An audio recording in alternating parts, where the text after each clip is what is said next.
Let's run the script. Now when I put this disc in, it should play the song. There we go. It's showing up on the screen.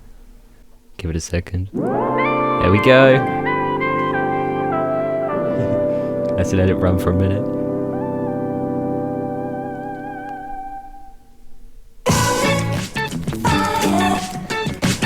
This is playing off a floppy disk.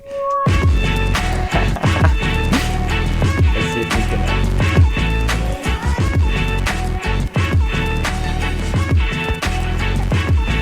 Put the ISO down so you can see the screen there.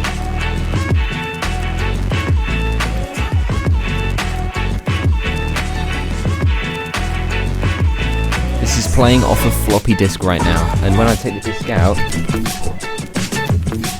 it stops the song.